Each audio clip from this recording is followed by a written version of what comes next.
ദൈവനാമത്തിന് മഹത്വം ഉണ്ടാകട്ടെ. ക്രിസ്തു യേശുവിൽ നിങ്ങൾക്ക് ഏവർക്കും എന്റെ സ്നേഹവന്ദനം ഞാൻ അറിയിച്ചുകൊള്ളുന്നു. ഇന്നത്തെ ദിവസം ഈ മനോഹരമായ ആലയത്തിൽ ഇവിടെ ഒരുമിച്ച് കൂടി ദൈവത്തെ ആരാധിക്കുവാൻ ദൈവം ഞങ്ങൾക്ക് നൽകിയ വിലയേറെ അവസരത്തിനെ ഓർത്ത് ഞാൻ ദൈവത്തിന് നന്ദി പറയുന്നു. വോയിസ് ഓഫ് ക്രൈസ്റ്റ് എന്ന സുവിശേഷ സംഘടനയുടെ ഭാഗമായിട്ടാണ് ഞങ്ങൾ ഇവിടെ ഇന്ന് എത്തിച്ചേർന്നത്.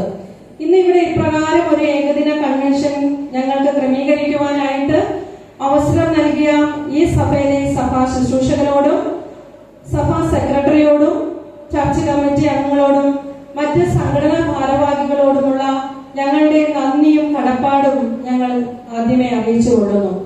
ഞങ്ങളെക്കുറിച്ച് അച്ഛൻ പറഞ്ഞതായ എല്ലാ നല്ല വാക്കുകൾക്കായും ഞങ്ങൾ അച്ഛനോട് നന്ദി പറയുന്നു.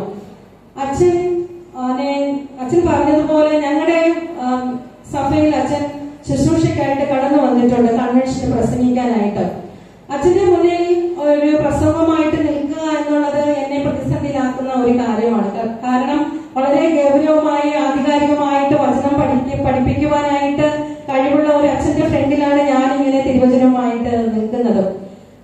എന്നെ സംബന്ധിച്ചിടത്തോളം ഈ സഭയിൽ നിൽക്കുന്നത് അതിയായ സന്തോഷമുണ്ട്. കാരണം ഈ സഭ എനിക്ക് പുതിയ ഒരു സഭയല്ല. ഞാൻ ഇതിനു മുന്നേ ഇവിടെ വന്നിട്ടുണ്ട്. എന്റെ ഓർമ്മ ശരിയാണെങ്കിൽ ഏകദേശം 30 വർഷങ്ങൾക്ക് മുൻപ് എന്റെ പപ്പ ഇവിടെ ഇരിപ്പുണ്ട്. ഇവിടെ കൊയർ മാസ്റ്ററായിട്ട് സേവനം അനുഷ്ഠിക്കുന്ന സമയത്താണ് പപ്പ ഇവിടെ പാട്ട് പഠിപ്പിക്കാൻ വരുമ്പോൾ ഞായറാഴ്ച ദിവസങ്ങളിൽ ഞാനും പപ്പയുടെ കൂടെ ഇവിടെ വന്നിട്ടുണ്ട്. എന്നാൽ അന്ന് ഇങ്ങനെയൊന്നും അല്ലായിരുന്നു ഈ സഭ. എന്നാൽ ഇന്ന് ഞാൻ ഇവിടെ വന്ന് ഇറങ്ങിയപ്പോൾ ഞാൻ അങ്ങനെ പെട്ടെന്ന് ഇങ്ങനെ അന്തം വിട്ടു നിന്നു. കാരണം വളരെ മനോഹരമായിട്ട് ആലയമൊക്കെ സഭയിലെ പണികളൊക്കെ പൂർത്തീകരിച്ച് മനോഹരമായിട്ട് അലങ്കരിച്ച് ഈ സഭ 44-ാം വർഷത്തെ സഭാദിനം ആഘോഷിക്കുന്നു എന്ന് കണ്ട് നേരിട്ടറിഞ്ഞതിൽ എനിക്ക് ഭയങ്കര സന്തോഷമുണ്ട്. ദൈവം ഈ സഭയിൽ ശുശ്രൂഷ ചെയ്തിരുന്ന എല്ലാ പുരോഹിതരിലൂടെയും ഈ സഭയെ വളർത്തി എന്നതാണ് ഏറ്റവും പ്രധാനപ്പെട്ടത്. ഈ സഭയിൽ കഴിഞ്ഞ 5 വർഷമായിട്ട് നിങ്ങൾക്ക് നേതൃത്വം നൽകുന്ന പ്രിയ സഭാ ശുശ്രൂഷകൻ വളരെ ആത്മാർത്ഥമായിട്ട് എല്ലാ ശുശ്രൂഷകളും നിർവഹിക്കുന്ന ഒരു അച്ഛനാണ്. അച്ഛന്റെയും കുടുംബത്തിന്റെയും ഈ നാളുകളുടെ ഇവിടുത്തെ പ്രവർത്തനങ്ങൾ നിങ്ങളുടെ ഓരോ ഭവനത്തിലും ഈ ദേശത്തിനും അനുഗ്രഹമാകുന്നു എന്ന് ഞാൻ വിശ്വസിക്കുന്നു. ദൈവം ഈ സഭയെ കൂടുതലായിട്ട് അനുഗ്രഹിക്കട്ടെ എന്ന് ഞാൻ പ്രാർത്ഥിക്കുകയും ആശംസിക്കുകയും ചെയ്തുകൊണ്ട് അല്പനേരം ഞാൻ എന്റെ വചനചിന്തയിലേക്ക് കിടക്കുന്നു. ധാർമ്മിക ബോധവും ജീവിത മൂല്യങ്ങളും നഷ്ടമായിക്കൊണ്ടിരിക്കുന്ന ഒരു സമൂഹത്തിലും ഒരു സാഹചര്യത്തിലുമാണ് നാം ഇന്ന് ജീവിച്ചുകൊണ്ടിരിക്കുന്നത്. തിരക്ക് പിടിച്ച ജീവിത അനുഭവങ്ങൾക്കിടയിൽ അവരുടെ വേദനകൾ മനസ്സിലാക്കുവാനോ മറ്റുള്ളവരുടെ ക്ഷേമകാര്യങ്ങൾ അന്വേഷിക്കുവാനോ മറ്റുള്ളവരോട് സംസാരിക്കുവാനോ നമുക്കിന്ന് സമയമില്ല. സെൽഫി എന്ന വലിയ ലോകത്തിലേക്ക് നാം എല്ലാവരും ഒതുക്കിക്കൂടിയപ്പോൾ നമ്മിൽ നിന്നും നഷ്ടമായി പോയത് ഈ ധാർമ്മിക ബോധവും ജീവിത മൂല്യങ്ങളുമാണ്. വളരെ സങ്കീർണമായ ഒരു സാഹചര്യത്തിലൂടെയാണ് നാം ഇന്ന് കടന്നുപോയിക്കൊണ്ടിരിക്കുന്നത്. ഈ ആരാധനയുടെ മധ്യത്തിൽ അച്ഛൻ പറഞ്ഞ ഒരു ചെറിയ കഥ അല്ലെങ്കിൽ ചെറിയ ആ സംഭവം എന്റെ മനസ്സിനെ വളരെ വേദനിപ്പിച്ചു. കാരണം ഞാൻ പ്രസംഗിക്കുവാനായിട്ട് കൊണ്ടുവന്ന വിഷയവുമായിട്ട് അതിന് ഏകദേശം ബന്ധമുണ്ട്. ഒരു സങ്കീർണമായ സാഹചര്യത്തിലൂടെയാണ് നാം ഇന്ന് നീങ്ങിക്കൊണ്ടിരിക്കുന്നത്. അത് എന്താണെന്ന് ചോദിച്ചാൽ മദ്യത്തിനും മയക്കുമരുന്നിനും അടിമപ്പെട്ട് തങ്ങളുടെ ജീവിതം നാശത്തിലേക്ക് നയിച്ചുകൊണ്ടിരിക്കുന്ന ഒരു കൂട്ടം നമ്മുടെ യുവജനങ്ങൾ, നമ്മുടെ മക്കൾ, സ്വന്തം ഇഷ്ടങ്ങൾക്കും താല്പര്യങ്ങൾക്കും വേണ്ടി നൊന്തു പ്രസരിച്ച മക്കളെ അതിക്രൂരമായി കൊലപ്പെടുത്തുന്ന മാതാപിതാക്കൾ, അപ്പനെയും അമ്മയോടുമുള്ള ദേഷ്യം കാരണം അപ്പനെയും അമ്മയെയും ക്രൂരമായി കൊല്ലുന്ന മക്കൾ, എങ്ങും ചതിയും വഞ്ചനയും പീഡനവും മാത്രം.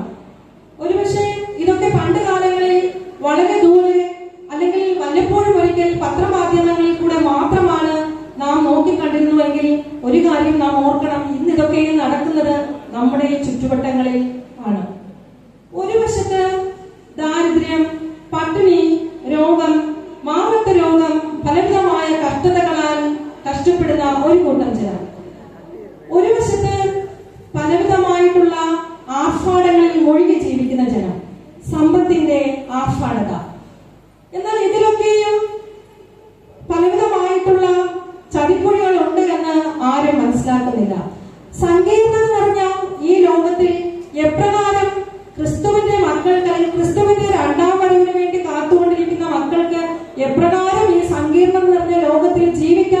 നിന്നും അപ്പോസ്തലനായ പൗലോസ് തെസ്സലോനിക്കർക്ക് എഴുതിയ 1-ാം ലേഖനത്തിൽ അവിടെ വളരെ വിശദമായിട്ട് പറയുന്നുണ്ട്. അതാണ് നാം ഇന്ന് പാഠമായിട്ട് വായിച്ച് കേട്ടത്. 1 തെസ്സലോനിക്കർ 5-ാം അധ്യായം അതിന്റെ 14 മുതൽ 22 വരെയുള്ള വാക്യങ്ങൾ നാം വായിക്കുമ്പോൾ അവിടെ ഇപ്രകാരമാണ് നാം വായിച്ചു കേട്ടത്. സഹോദരന്മാരെ, ഞാൻ നിങ്ങളെ പ്രബോധിപ്പിക്കുന്നത് ക്രമം കെട്ടവരെ ബുദ്ധി ഉപദേശിപ്പിൻ, ഉൾക്കരുത്തില്ലാത്തവരെ ധൈര്യപ്പെടുത്തുവിൻ, ബലഹീനരെ താങ്ങുവിൻ, എല്ലാവരോടും ദീർഘക്ഷമ കാണിപ്പിൻ, ആരും തിന്മയ്ക്ക് പകരം തിന്മ ചെയ്യാതെ ഇരിപ്പാൻ നോക്കുവിൻ, തമ്മിലും എല്ലാവരോടും എപ്പോഴും നന്മ ചെയ്തുകൊണ്ടിരിപ്പിൻ, എപ്പോഴും സന്തോഷിപ്പിൻ, ഇടപെടാതെ സ്തോത്രം ചെയ്യുവിൻ, ഇതല്ലോ നിങ്ങളെ കുറിച്ച് ക്രിസ്തുയേശുവിൽ ദൈവഇഷ്ടം. വീണ്ടും പറയുന്നു, ആത്മാവിനെ കെടുക്കരുത്, പ്രവചനം തുച്ഛീകരിക്കരുത്, സകലവും ശോധന ചെയ്ത് നല്ലത് മുറുകെ പിടിച്ച് സകലവിധ ദോഷവും വിട്ടകരുവിൻ. ഒരു സഭയായി, ഒരു വ്യക്തിയായി ഇവിടെ നാം പാലിക്കേണ്ട ചില കാര്യങ്ങളെയാണ് പൗലോസ് അപ്പോസ്തലൻ നമുക്ക് ചൂണ്ടിക്കാണിച്ചു തരുന്നത്. 3 പ്രധാന കാര്യങ്ങളാണ് ഇവിടെ പ്രധാനമായിട്ടും പറയുന്നത്. ഒന്ന്, സഹോദരന്മാരോടുള്ള മനോഭാവം. രണ്ടാമതായി, ഒരു വിശ്വാസിയുടെ ആന്തരിക ജീവിതം. മൂന്നാമതായി, ആത്മീക ചൈതന്യം കാത്തു സൂക്ഷിക്കുക. ഈ വാക്യങ്ങളൊക്കെ വളരെ ലളിതമാണ് എന്ന് തോന്നുമെങ്കിലും നമ്മുടെ ദൈനംദിന ജീവിതത്തിൽ വളരെയധികം മാറ്റങ്ങൾ സൃഷ്ടിക്കുവാൻ കാരണഭൂതമായ വാക്യങ്ങളാണ് എന്തൊക്കെ. ഈ കാര്യങ്ങളിൽ പ്രധാനമായിട്ടുള്ള ചില കാര്യങ്ങൾ മാത്രം നിങ്ങളുമായി പങ്കുവച്ച് ഞാൻ എന്റെ വചനചിന്തയെ അവസാനിപ്പിക്കാം എന്ന് വിചാരിക്കുന്നു. ഒന്നാമതായി ഇവിടെ പറഞ്ഞിരിക്കുന്നത്, ക്രമം കെട്ടവരെ ബുദ്ധി ഉപദേശിപ്പിൻ.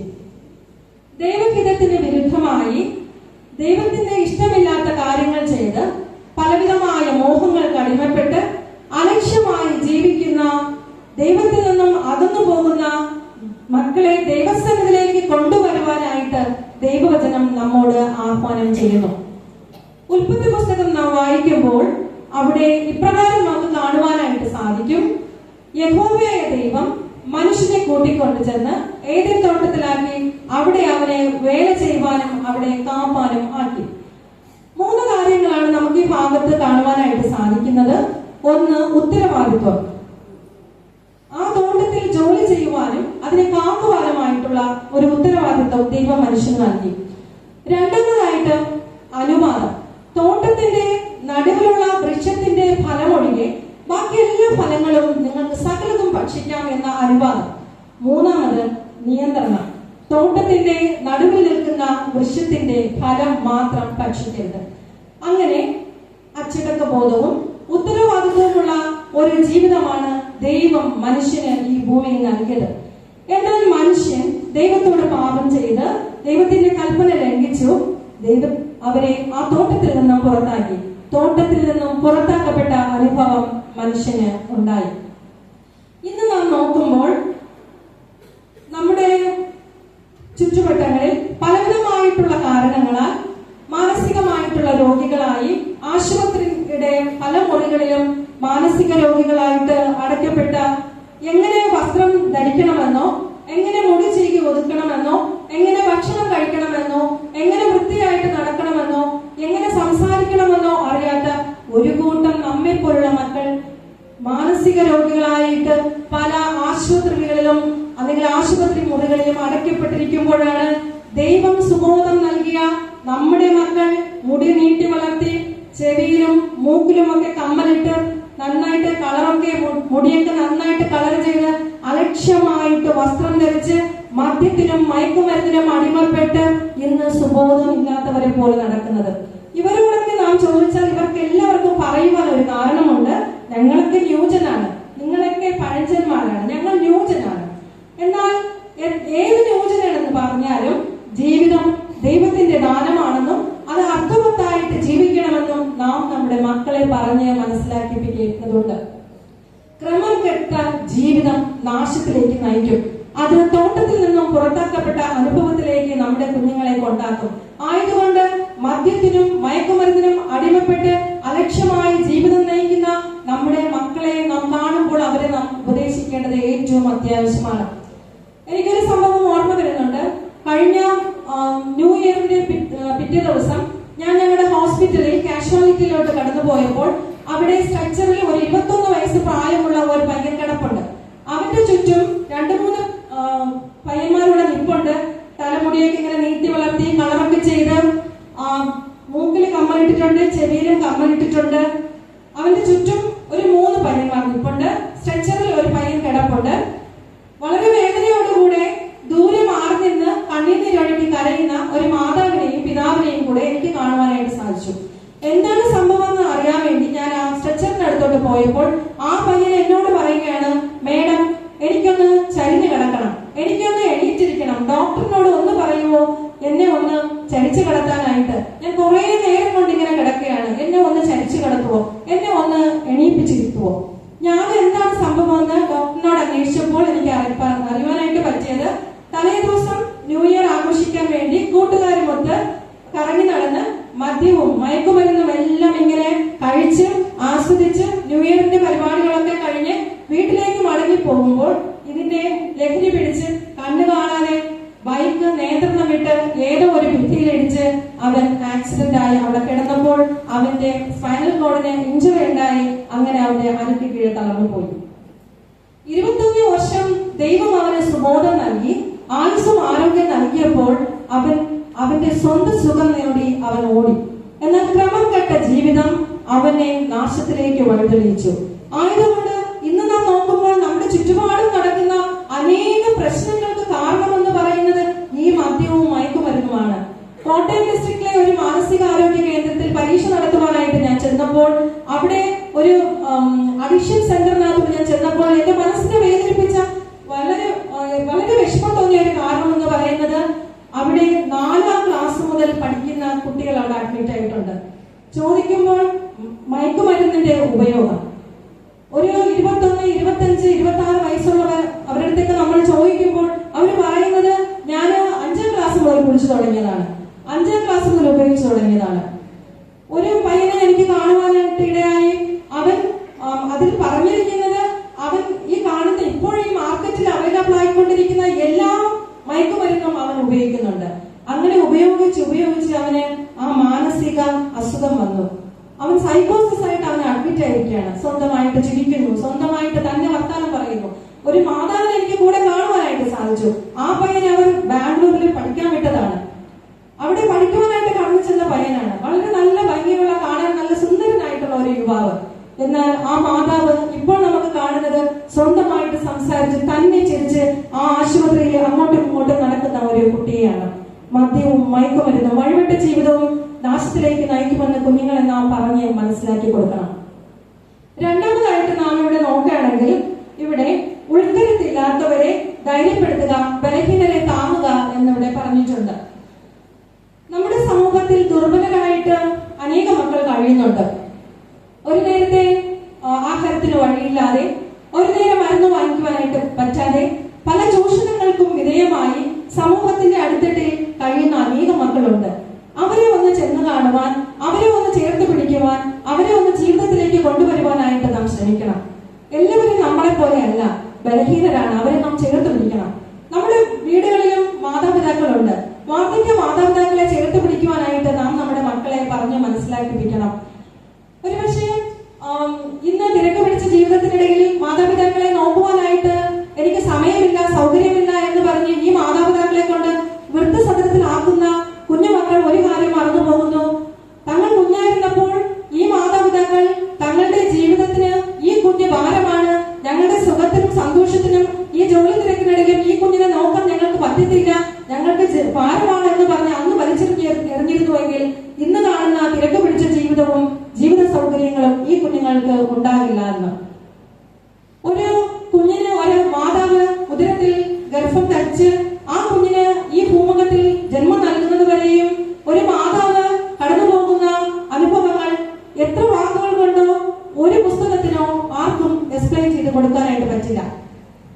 ഒരു കുഞ്ഞിന് ഈ ഭൂമുഖത്ത് ജന്മം നൽകുമ്പോൾ ആ കുഞ്ഞിന് നല്ല വ്യവസ്ഥകൾ നൽകി, നല്ല വിദ്യാഭ്യാസം നൽകി, നല്ല ജീവിത സൗകര്യങ്ങൾ നൽകുവാൻ വേണ്ടിയിട്ട് പകലത്തോളം പണിയെടുക്കുന്ന ഒരു പിതാവിന്റെ കഷ്ടപ്പാടിനെ എത്ര വാക്കുകൾ കൊണ്ട് പറഞ്ഞാലും ഒരു പുസ്തകത്തിനും ആ കഷ്ടപ്പാടിന്റെ ഇതിനെ മനസ്സിലാക്കി തരാനായിട്ട് സാധിക്കുകയില്ല. ആയതുകൊണ്ട് കുഞ്ഞുങ്ങൾ മാതാപിതാക്കളെ ചേർത്ത് പിടിക്കേണ്ടത് ഏറ്റവും അത്യാവശ്യമാണ്. യേശുവിന്റെ ജീവിതം തന്നെ നമ്മൾ നോക്കുകയാണെങ്കിൽ ക്രിസ്തുവിന്റെ ക്രൂശ് വരുന്ന സമയത്ത് തന്റെ മാതാവിനെ ആരുമില്ല എന്ന് പറഞ്ഞ് തന്റെ ശിഷ്യനെ ഏൽപ്പിക്കുകയാണ്. അപ്പോൾ ഇവിടെ ബലഹീനരെ ചേർത്ത് പിടിക്കണം. വാർദ്ധക്യ അവസ്ഥയിലായിരിക്കുന്ന നമ്മുടെ മാതാപിതാക്കളെ നമ്മൾ ചേർത്ത് പിടിക്കണം. നമ്മുടെ സമൂഹത്തിൽ ഒരുപാട് കഷ്ടപ്പെടുന്നവരുണ്ട്. എന്ന് വെച്ചാൽ എനിക്ക് സംസാരിക്കുവാനായിട്ട് ആരുമില്ല, എന്റെ വിഷമങ്ങളെ പറയാനായിട്ട് ആരുമില്ല. എന്നോട് ആരെങ്കിലും ഒന്ന് സംസാരിച്ചിരുന്നുവെങ്കിൽ, ഒരു നേരത്തെ ആഹാരത്തിന് എനിക്ക് വകയില്ലാതെ ഞാൻ ഇരിക്കുകയാണല്ലോ, എന്റെ ആവശ്യങ്ങൾ ആരെങ്കിലും മനസ്സിലാക്കിയെങ്കിൽ എന്ന് പറഞ്ഞ് കഷ്ടപ്പെടുന്ന ഒരുപാട് മക്കളുണ്ട്. നാം നമ്മുടെ ജീവിതത്തിന്റെ നമ്മുടെ ഭവനങ്ങളിൽ മാത്രം ഒതുങ്ങി നിൽക്കാതെ നാം സമൂഹത്തിലോട്ട് ഇറങ്ങിച്ചെന്ന് ഈ ബലഹീനരെ നമ്മൾ താങ്ങി നിർത്തേണ്ടത് ഏറ്റവും അത്യാവശ്യമാണ്.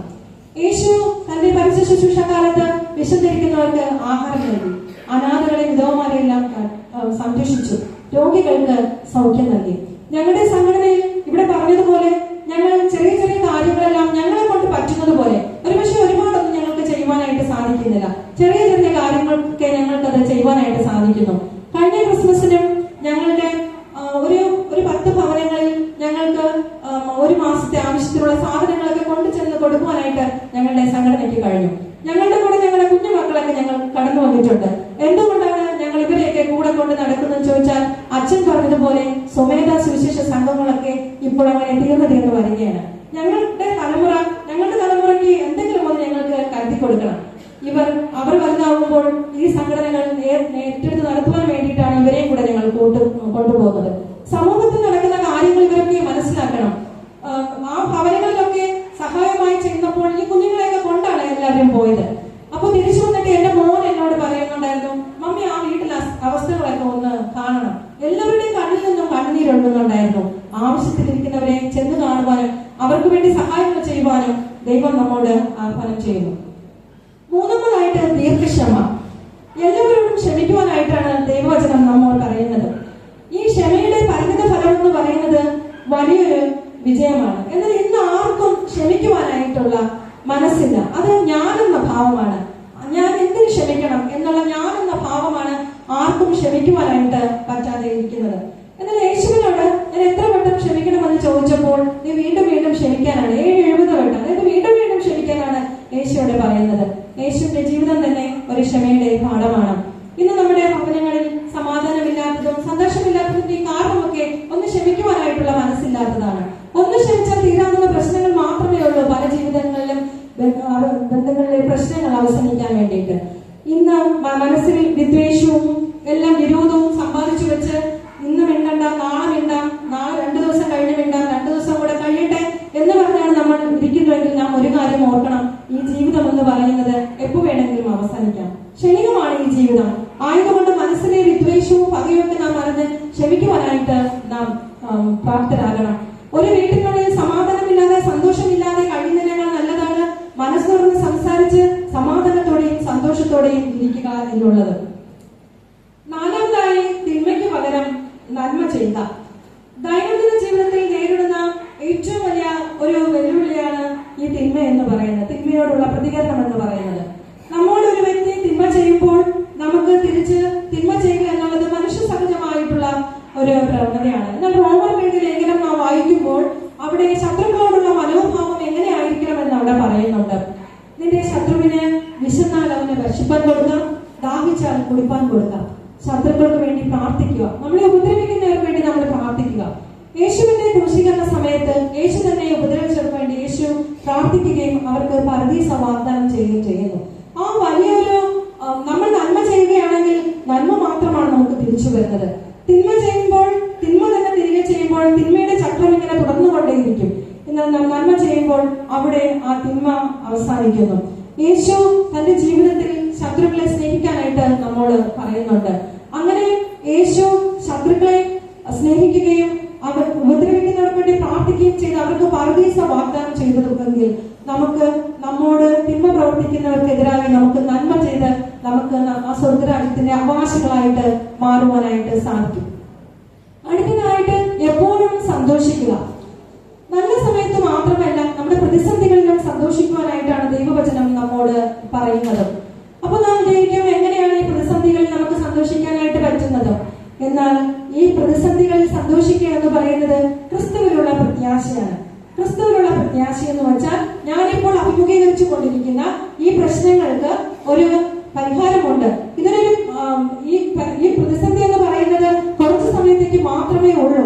ഇതിനൊരു പരിഹാരമുണ്ട് എന്നുള്ള ക്രിസ്തുവിൽ നാം വിശ്വസിക്കുമ്പോൾ ആ പ്രത്യാശ നമ്മൾ വരുന്നു. ആ പ്രത്യാശ ക്രിസ്തുവിന്റെ സമാധാനം നമ്മുടെ ഉള്ളിലാക്കും. അങ്ങനെ ക്രിസ്തുവിന്റെ സമാധാനം നമ്മൾ ഉള്ളപ്പോൾ ഏത് പ്രതിസന്ധിയെയും തരണം ചെയ്യുവാനായിട്ട് ദൈവം നമ്മളെ സഹായിക്കും എന്നതിന് യാതൊരു സംശയവുമില്ല. ഇന്ന് പലവിധമായിട്ടുള്ള പ്രതിസന്ധികളിൽ കൂടെ കടന്നുപോയിക്കൊണ്ടിരിക്കുന്നവരായിരിക്കാം ഇവിടെ ആയിരിക്കും നാം ഓരോരുത്തരും. ഒരുപക്ഷെ നമ്മുടെ ജീവിതത്തിലെ ദാരിദ്ര്യ അവസ്ഥയായിരിക്കാം. ഞാൻ എത്ര അധ്വാനിച്ചിട്ടും എന്റെ ജീവിതത്തിന്റെ അവസ്ഥയ്ക്ക് ഒരു മാറ്റം വരുന്നില്ലല്ലോ എന്നുള്ള വിഷമമായിരിക്കാം. ഒരുപക്ഷെ കുടുംബത്തിൽ സമാധാനമില്ലാത്തതിന് കാരണമായിരിക്കാം.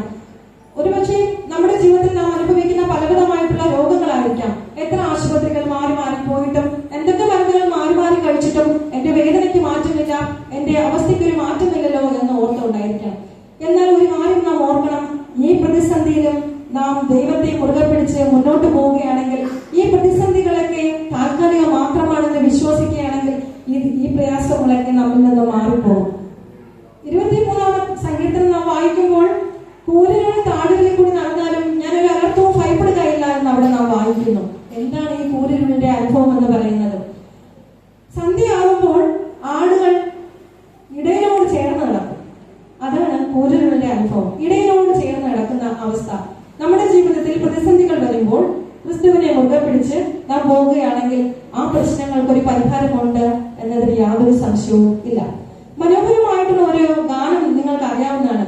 ഒരു മഴയും തോരാതെ ഇരുന്നിട്ടില്ല, ഒരു രാവും പുലരാതെ ഇരുന്നിട്ടില്ല, ഒരു നോവും കുറയാതെ ഇരുന്നിട്ടില്ല, കാരണം എന്റെ അമരത്ത് യേശുവുണ്ട്.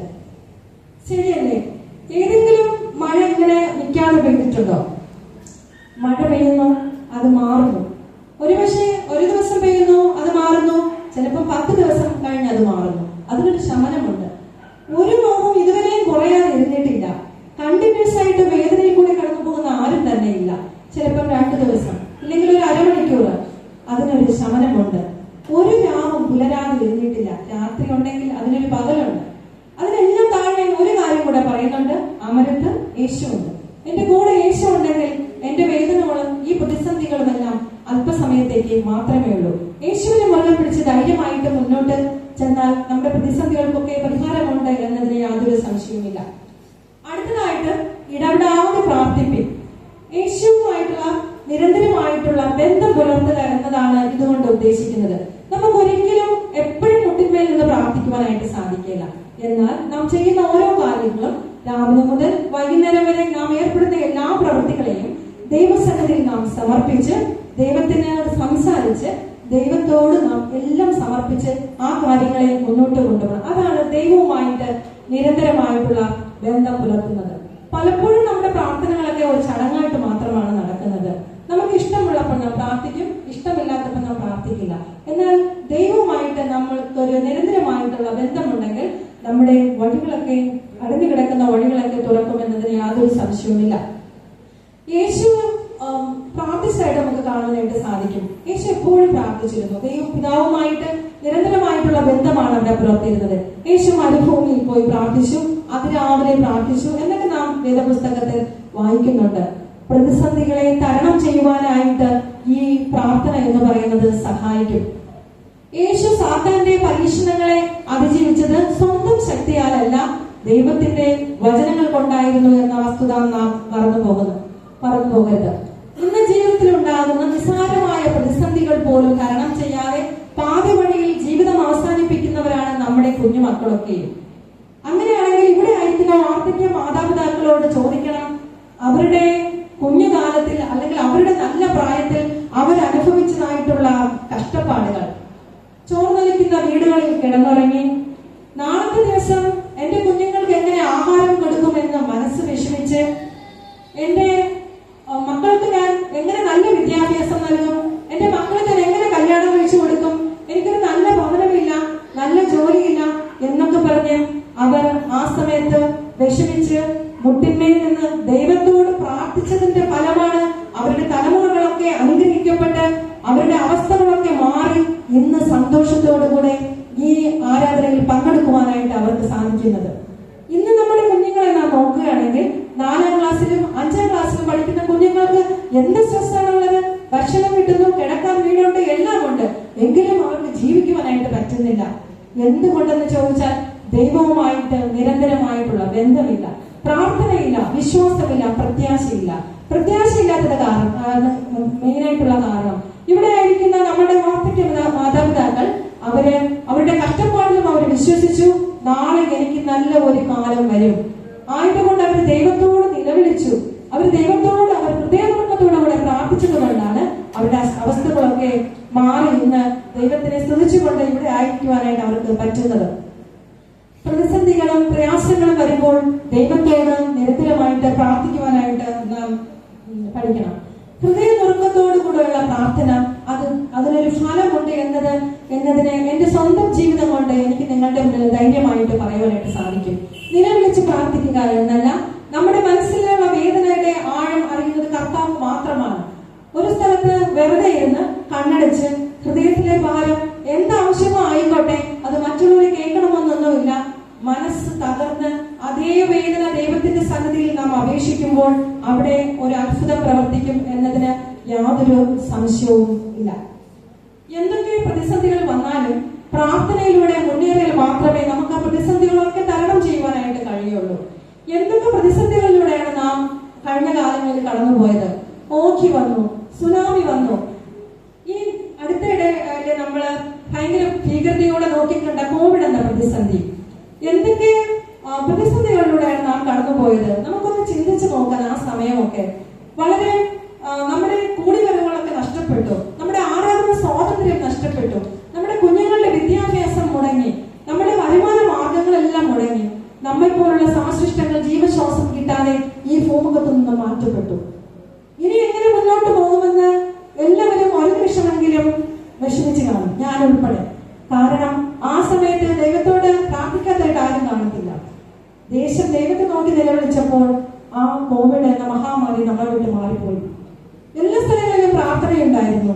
പലവിധമായിട്ടുള്ള പ്രതിസന്ധികളിലൂടെ കടന്നുപോയപ്പോൾ ദൈവം നമ്മളെ പിടിച്ചു നിർത്തിയത് ദൈവവുമായിട്ട് നിരന്തരമായിട്ടുള്ള ബന്ധം പുലർത്തിയതുകൊണ്ട് മാത്രമാണ്. ആയതുകൊണ്ട് നിരന്തരമായി പ്രാർത്ഥിക്കുവാനും ദൈവത്തെ മുറുകെ പിടിക്കുവാനും നാം ശ്രദ്ധിക്കണം. അടുത്തതായിട്ട് എല്ലാത്തിനും സ്തോത്രം ചെയ്യുക. നമുക്ക് നല്ലത് വരുമ്പോൾ മാത്രമാണ് സ്തോത്രം ചെയ്യാൻ ഇഷ്ടം. എന്നാൽ പ്രതിസന്ധികളിലും സ്തോത്രം ചെയ്യാനായിട്ട് ദൈവവചനം നമ്മെ പഠിപ്പിക്കുന്നു. കാരണം സ്തോത്രം ചെയ്യുമ്പോൾ സാത്താന്റെ തന്ത്രങ്ങൾ തകരുന്നു. പൗലോസിന്റെയും ശീലാസിന്റെയും ആ തടവറയിൽ അവരുടെ ബന്ധനങ്ങളിൽ ആ സമയത്ത് വിഷമഘട്ടത്തിൽ സ്തോത്രം ദൈവത്തിനെ സ്തുതിച്ച് സ്തോത്രം ചെയ്തപ്പോൾ ബന്ധനങ്ങൾ മാറിപ്പോയതായിട്ട് നാം കാണുന്നു. അതുപോലെ തന്നെയാണ് യോബിന്റെ ജീവിതവും. തനിക്കുള്ളതെല്ലാം നഷ്ടമായി, താൻ ഒന്നുമില്ലാതിരുന്ന സമയത്തും യഹോവ തന്നു, യഹോവ എടുത്തു, യഹോവയുടെ നാമം വാഴ്ത്തപ്പെടുമാറാകട്ടെ എന്ന് പറഞ്ഞ് ദൈവത്തെ സ്തുതിച്ചപ്പോൾ യോബിന്റെ ജീവിതം പഴയതിനേക്കാൾ അനുഗ്രഹമായി മാറിയെന്ന് നമുക്ക് കാണുവാനായിട്ട് സാധിക്കും. എല്ലാത്തിനും സ്തോത്രം ചെയ്യുക. സ്തോത്രം ചെയ്യുമ്പോൾ സാത്താന്റെ തന്ത്രങ്ങൾ തകരും. നമുക്ക് ചെറിയ ചെറിയ കഷ്ടങ്ങൾ വരുമ്പോൾ നാം എപ്പോഴും അതിനെക്കുറിച്ച് ദൈവത്തിനോട് പരാതി പറയുകയും എപ്പോഴും മനസ്സിലിങ്ങനെ പെരുപുറത്തോട് നടക്കുകയും ചെയ്യുകയാണെങ്കിൽ അവിടെ സാത്താന്റെ ശക്തി ഇങ്ങനെ കൂടിക്കൊണ്ടേ വരും. ആ കഷ്ടത ഒരിക്കലും നമ്മളെ വിട്ട് മാറില്ല. ആയതുകൊണ്ട് ചെറിയ ചെറിയ പ്രശ്നങ്ങൾ വരുമ്പോൾ നാം ദൈവത്തോട് സ്തോത്രം ചെയ്യണം. എങ്ങനെയാണ് ദൈവമേ എനിക്ക് ഈ കഷ്ടതയിലും സ്തോത്രം ചെയ്യാനായിട്ട് പറ്റുന്നത്?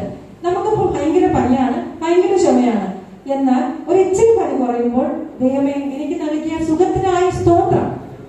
അവിടെ ആ പനിയൊക്കെ കുറഞ്ഞു വരും. ഇച്ചിരി കുറഞ്ഞാലും അയ്യോ എനിക്ക് ഒട്ടും വയ്യ എന്ന് നമ്മൾ വീണ്ടും പറയുമ്പോൾ സാത്താന്റെ തന്ത്രങ്ങൾ അവിടെ വീണ്ടും വിജയിച്ചുകൊണ്ടിരിക്കുകയാണ്. സ്തോത്രം ചെയ്യുമ്പോൾ സാത്താന്റെ തന്ത്രങ്ങളൊക്കെ അവിടെ തകരുകയാണ് ചെയ്യുന്നത്. ആയതുകൊണ്ട് നിത്യജീവിതത്തിൽ നാം അനുഭവിക്കുന്ന ചെറുതും വലുതുമായിട്ടുള്ള എല്ലാ പ്രശ്നങ്ങളെയും ദൈവസന്നിധിയിൽ നാം ഏൽപ്പിച്ച് നാം സ്തോത്രം ചെയ്യുവാനായിട്ട് നാം ശീലിക്കണം. ഈ ഭൂമുഖത്ത് നമുക്ക് ദൈവം നൽകിയ അവസരം എന്ന് പറയുന്നത് കുറച്ചു നാൾ മാത്രമാണ്. ഒരുപക്ഷെ നമ്മുടെ ജീവിതം എന്ന് പറയുന്നത് നമ്മൾ ജനിച്ച നാൾ മുതലേ കഷ്ടത തന്നെയായിരിക്കാം.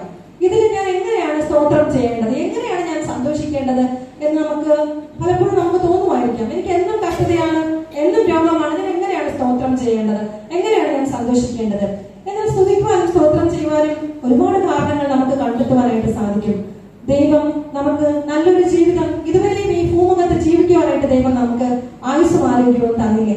നമ്മളെ പോലുള്ള എത്രയോ മക്കൾ ഈ ഭൂമുഖത്തിലെ നല്ല ഭംഗികൾ കാണുവാൻ കഴിയാതെ അന്ധന്മാരായി, നല്ല ശബ്ദങ്ങൾ കേൾക്കാൻ പറ്റാതെ ചെകിടരായി, ഒന്ന് സംസാരിക്കാൻ തങ്ങളുടെ വിഷമങ്ങളൊന്ന് പറയുവാനായിട്ട് വാക്കുകൾ വരാതെ കഴിയുന്നവരുണ്ട്.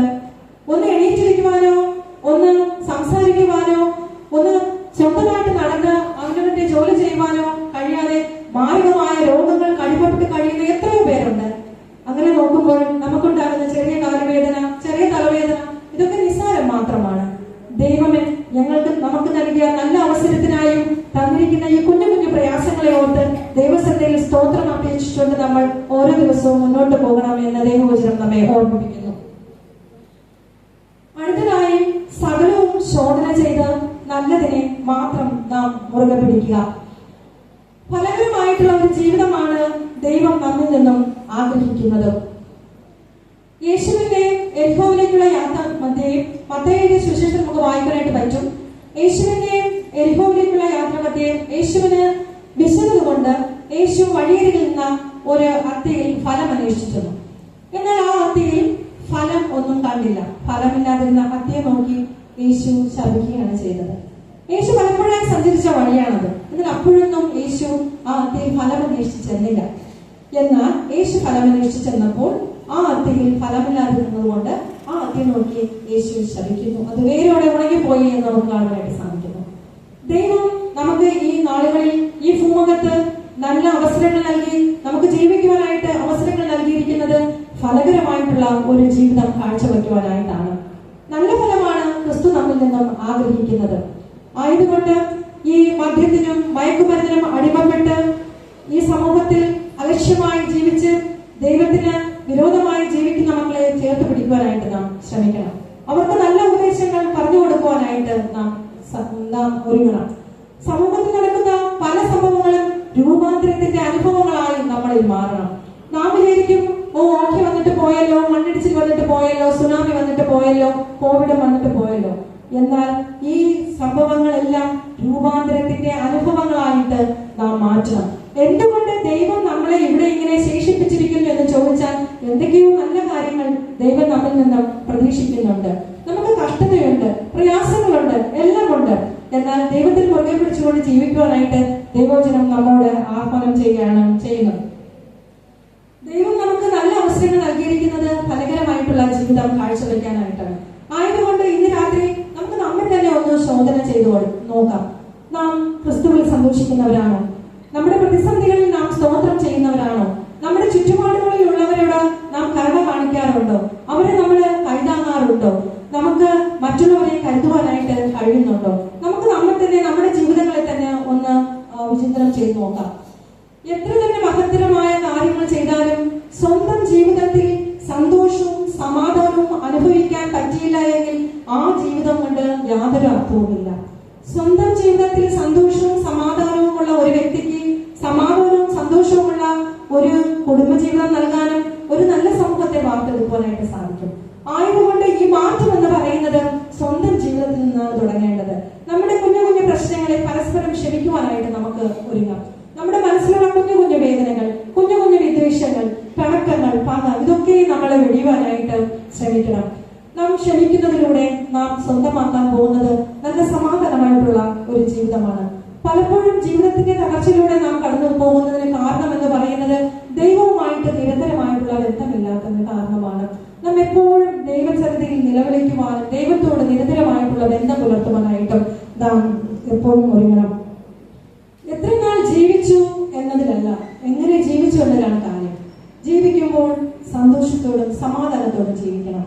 നമുക്ക് വളരെ വലിയ കാര്യങ്ങളൊന്നും ചിലപ്പോൾ ചെയ്യുവാനായിട്ട് സാധിച്ചൊന്നും വരില്ല. എന്നാൽ ചെറിയ ചെറിയ കാര്യങ്ങൾ നമ്മുടെ ഇല്ലായ്മയിൽ നിന്നും മറ്റുള്ളവരെ താങ്ങുവാനായിട്ട് നമുക്ക് പറ്റും. ഇന്ന് രാത്രി നമ്മളിവിടെ ആയിരിക്കുമ്പോൾ നമുക്ക് എല്ലാവർക്കും നമ്മുടെ ജീവിതങ്ങളെ ഒന്നുകൂടെ ഒന്ന് വിചിന്തനം ചെയ്ത് നോക്കാം. നമ്മുടെ കഴിഞ്ഞ കാലങ്ങളിൽ നാം പലവിധമായിട്ടുള്ള വിഷമങ്ങളിൽ കൂടെ കടന്നു പോയിട്ടുണ്ട്. പ്രതിസന്ധികളൊക്കെ എങ്ങനെ തരണം ചെയ്തു എന്ന് നമുക്കൊന്നും കൂടെ ദൈവത്തോട് ആഴമായി ചിന്തിച്ച് നമുക്ക് ദൈവസന്നിധിയിൽ സ്തോത്രം അർപ്പിക്കാം. നമ്മുടെ കുടുംബങ്ങളിൽ സമാധാനമില്ലാത്തതിന്റെ കാരണം എന്താണെന്ന് കണ്ടെത്തി അതിനുള്ള പരിഹാര മാർഗങ്ങൾ നമുക്ക് കണ്ടെത്താം. നമ്മുടെ കുഞ്ഞുമക്കൾ വഴിതെറ്റി പോകുന്നവരാണെങ്കിൽ അവരെ ഒന്ന് ചേർത്ത് പിടിക്കുവാനായിട്ട് നമുക്ക് ശ്രമിക്കാം. നമ്മുടെ ചുറ്റുപാടുകളിൽ കാണുമ്പോൾ അവരെ ഒന്ന് സമൂഹത്തിൽ നിന്നും വിളിച്ചു വരുത്തി അവരെ ഒന്ന് കയറ്റാനായിട്ട് നമുക്ക് ശ്രമിക്കാം. നമ്മുടെ വീട്ടിലെ വാർദ്ധക്യ മാതാപിതാക്കളെ നമുക്കൊന്ന് ചേർത്ത് പിടിക്കാം.